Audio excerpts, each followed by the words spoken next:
Hello and welcome back to the channel, everybody, and today I'm back in OnAir Airline Manager and I'm going to show you how to hire and manage your employees. I'm also going to show you how to set up some basic flights for AI pilots.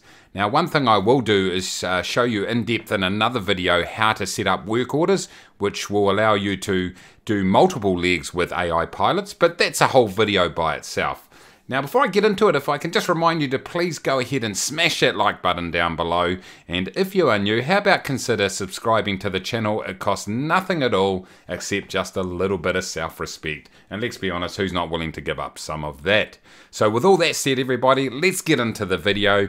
And what you've probably done so far is set up your company, completed a few flights, and now you're looking to really rev up your income, and a great way of doing that is to hire some employees and get them to fly flights on your behalf. Now the way you can earn a heck of a lot of income is to get them into the work orders, but I'll do that in a completely separate video, as I said before. But let's talk about just going ahead and hiring employees, and then some of the things you need to consider when doing that, and also how to set up a flight. So first thing you need to do, if we go up to My Company and go to Skills Tree, we'll just wait for that to load up, not long at all.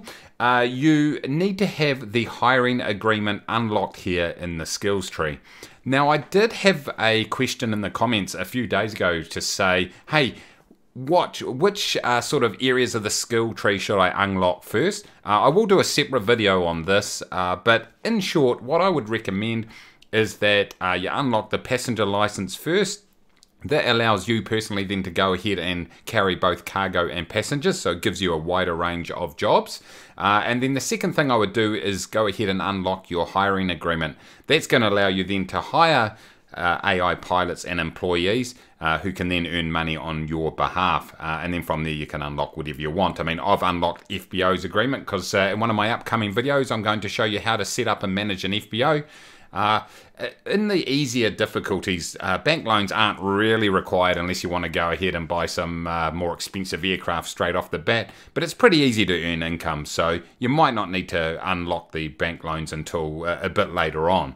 So that's a little bit over the skills tree, but anyway, hiring agreement is what you need, and then you go up to the top here and you go to hire employees. And what you're going to be presented here is a screen with everyone in the market who is looking for a job. So you don't actually do interviews as such. That would be kind of cool though. But what you do get a chance to do is evaluate these job seekers and decide whether you might get them into your company.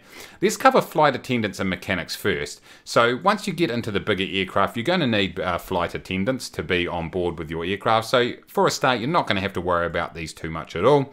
And mechanics, if you decide to open up a repair shop at your FBO, then you can have mechanics hired to allow you to go ahead and carry out that work. So we're not going to go too much into detail on those two. We're going to focus on pilots and co-pilots. And these are the people that you're most likely wanting to hire early in your career. So there's really a couple of things to look out for here. One is their flight hours, so that just really gives you an indication of their experience. Then you've got punctuality. Now what this shows is basically how good are they at meeting the timetable of the flight. So are they departing on time? Do they arrive on time? Because obviously longer flights means more costs incurred for you as a company. The second thing to look at is stress resistance. By the way, the longer the bar, the better they are at these things. The next thing is stress resistance. So this affects things like how easy they are on the aircraft. In other words, whether the aircraft is going to break or they cause damage to the aircraft on landing. So if they got a higher rating, it's out of 5 by the way. This guy's 4.1. So the higher rating, the less damage you're going to do to aircraft. Also, it's going to affect whether they divert from an airport that has bad weather, and in a future video I'll cover off checking out the weather before you go ahead and book these flights for AI pilots. But essentially, if they come up to an airport that perhaps has got some pretty gnarly weather conditions and they haven't got a very high stress resistance, they're likely to divert to the alternate airport, and you're not going to get paid for that job until you get them back on track. So that's just another thing to be aware of, is their stress rating, because that does affect a few things. The other important thing that it will affect is your company reputation. And obviously, as you build your company reputation, it's going to unlock bigger and better jobs and just give you a lot more options within the game. So you want pilots that are punctual and have great stress resistance. But of course, the pilots that do who have got the higher grades in these areas are going to cost you more in terms of wages. But to be honest, the way I look at it is I just hire really good pilots because they make up their wages pretty quickly if you set them on work orders, which we will cover off. Obviously, I've said a few times we'll cover off in a future video. So what I usually would do is I'd just sort it by punctuality, and then I sort of scroll down and I find somebody that I'm happy with both their punctuality score and their stress resistance. So in this case here, the most balanced person was the person at the top actually, Vilma Timonen. They've got a score of 3.8 on punctuality, I should say, 4.1 on stress resistance. That's pretty good. A weekly wage of $1,050 that you're going to have to pay no matter how many flights they do. Then obviously they've got their hourly wage there. So what you can do is, also this category here, this tab right here, or sorry, column, I should say, shows how many certifications they have unlocked. Because you remember in the previous video, you can be certified for single piston aircraft, etc. So the more aircraft that they've got unlocked, the more aircraft they're going to be able to fly for you.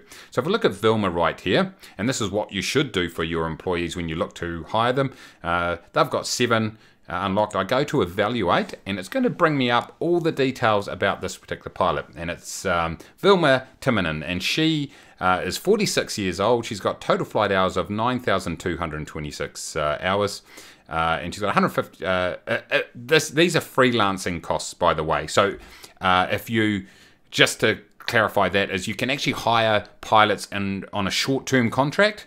You might want, the reason you do that is because you might want to transport a plane, or you might want to transport yourself and public transport's too slow, so you might just, or you might have an urgent job that you need to get done. You might just hire a pilot for 1 day or 3 days or whatever. If you do that, then you pay this wage here.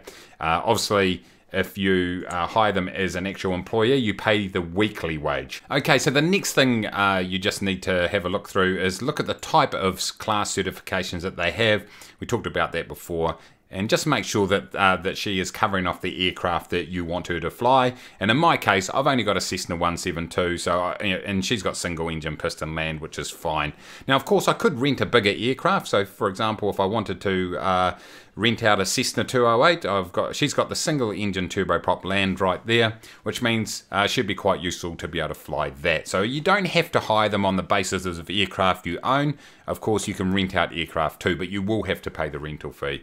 So in this case here, this is probably someone that I would go ahead and hire. I'm not going to do that because I have already got pilots. So let's go and pop into my employee screen so we can see how you go ahead and manage employees. So here goes the list of my employees here. I've got 2 employees, both with pretty good punctuality and pretty good stress resistance. They've got that income there of $1,030 per week.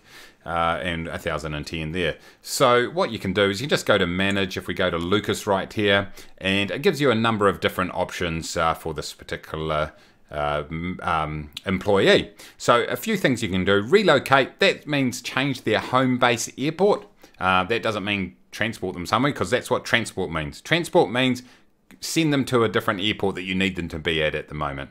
The next thing is rest now. Now employees, they can do a 14-hour shift, but can only fly 9 of those hours. So once you start setting up work orders, that becomes a lot more important, because you need to figure them out so that you have to rest them for 8 hours and then they can get back into their 14-hour cycle again, if that makes sense. So just to confirm, in every 24-hour cycle, they are on the job for 14 hours and they've got to rest for at least 8 hours before they can start working again. What you can do is press rest now, and that cycle then, the 8-hour sleep cycle would start from the time you push it, and then in 8 hours time they're available to go ahead and set up on a job.